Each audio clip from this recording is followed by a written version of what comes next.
Hello, मी तुमची सखी मैत्रीण योगिता. माझ्या easy and simple recipes with योगितामध्ये तुम्हा सर्वांचं स्वागत करते. आज मी घेऊन आले तुमच्यासाठी कोपा फ्राय.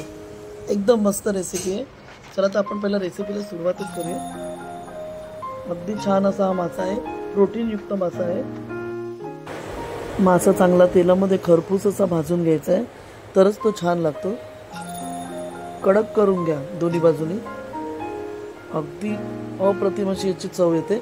तर आता आपण बघूया पुढे काय करायचं आहे. आपण इथे 4 तुकड्या घेतलेल्या आहेत कोपा माशाच्या, एकदम फ्रेश अशा. त्याला मी साफ धुवून घेतलेलं आहे. आता वरून मी थोडं मीठ लावून साईडला ठेवणार आहे.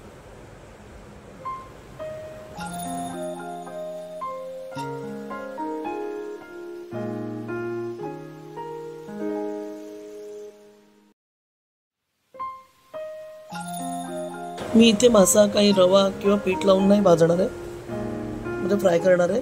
मी एकदम सिंपल रीतीने आपण जसं बनवतो ना, मसाला आणि हळद लावून, तसंच तळून दाखवणार आहे. सॉरी, माझ्याकडून मिस झाली क्लिप.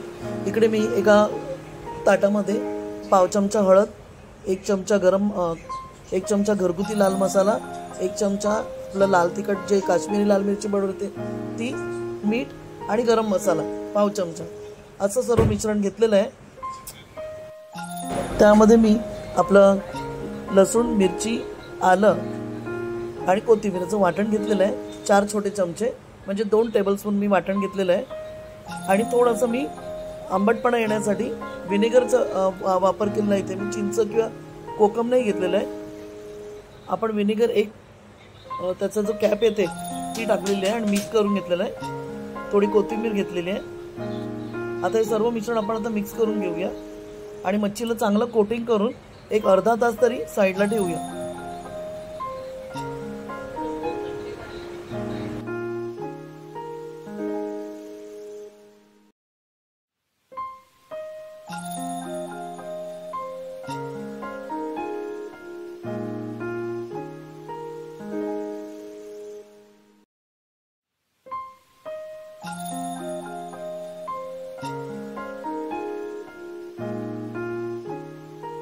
आता हे जे मिश्रण आपण केलेलं आहे ते मच्छीच्या तुकडीला आलटून पालटून चांगलं एकदम कोटिंग करून घेऊया आणि एक 10-1 मिनटं आपण मच्छी साईडला ठेवून देऊया. म्हणजे पूर्ण मसाला त्यामध्ये उतरेल आणि मच्छीची चव अजून वाढते. बघा, मी मसाला लावून घेते पूर्ण.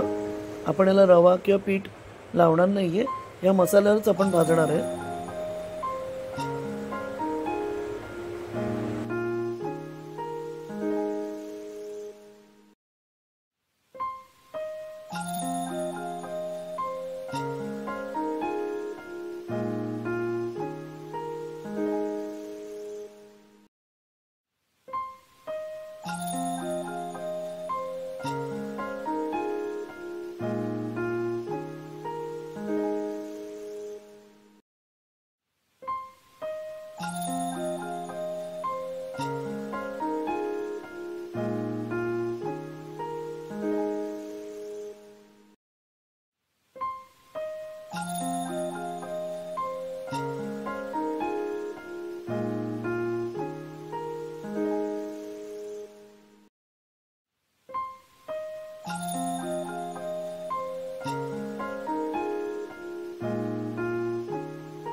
पॅन ठेवला आहे आपण, त्यामध्ये तेल गरम करून घेऊया.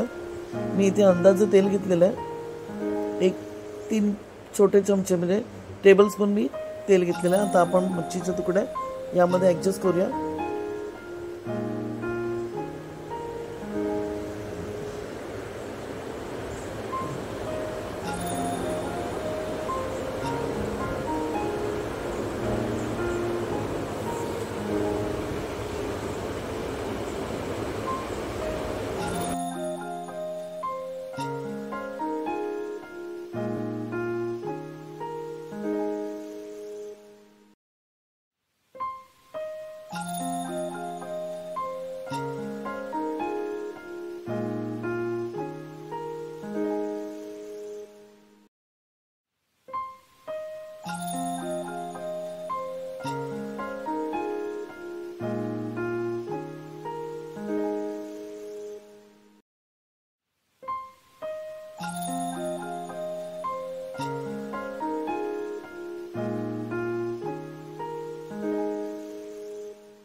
उपमा असा बघा चांगला आलटून पालटून आता तळून घेतलेला आहे, चांगला खरपूस करून घेतलेला आहे।